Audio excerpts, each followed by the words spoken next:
Guys, ഇന്നത്തെ വീഡിയോയിലേക്ക് എല്ലാവർക്കും സ്വാഗതം.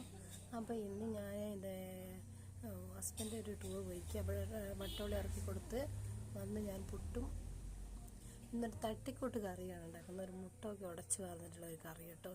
പുട്ടൊക്കെ അമ്മ ചുട്ട് വെച്ചായിരുന്നു. അപ്പോൾ ഇതാ ഒരു പാൻ അടുപ്പത്തിൽ വെച്ച് ചീനച്ചട്ടി അടുപ്പത്ത് വെച്ച് അതിനുശേഷം വെള്ളം വറ്റിയതിന് ശേഷം കുറച്ച് വെളിച്ചെണ്ണ ഒഴിക്കുക.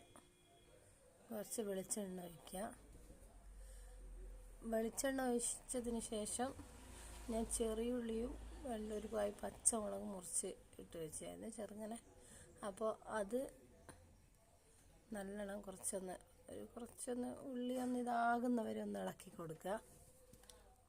അപ്പോൾ നല്ലോണം ഇളക്കിയതിന് ശേഷം ഞാൻ ലേശം തേങ്ങ അരച്ച് വെച്ചിരുന്ന തേങ്ങ അരച്ചത് അതിലേക്ക് ഒഴിക്കുക.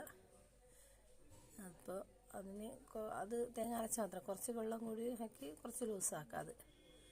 അതിനുശേഷം കുറച്ച് മഞ്ഞൾപ്പൊടിയും പിന്നെ കുറച്ച് മുളക് പൊടിയും അതിനോട് ഇപ്പോൾ ആഡ് ചെയ്യാം. കുറച്ച് മുളക് പൊടിയും കൂടി ആഡ് ചെയ്തിട്ടുണ്ട്. പിന്നെ കുറച്ച് ഉപ്പിടാൻ എന്നോട് മറന്നു പോയിരുന്നു കേട്ടോ.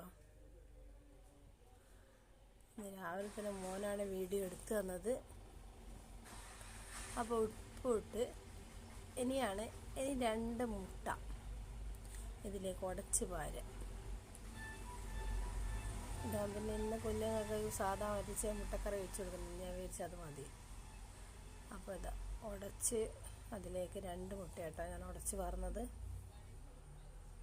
പിന്നെ നമ്മളിതിലേക്ക് ഒന്നും ഇടേണ്ട ആവശ്യമില്ല. ഒന്ന് തിളച്ചതിന് ശേഷം നമുക്ക് ഗ്യാസ് ഓഫ് ചെയ്യാം. അപ്പോൾ ഇന്ന് പുട്ടുമാണ് കറി വെച്ചത്. മുട്ടക്കറിയും പുട്ടുമാണ്. അപ്പോൾ എല്ലാവർക്കും ഇഷ്ടമായി എന്ന് വിചാരിക്കുന്നു. എല്ലാവരും ലൈക്ക് ചെയ്യുക, കമൻറ്റ് ചെയ്യുക, സബ്സ്ക്രൈബ് ചെയ്യുക.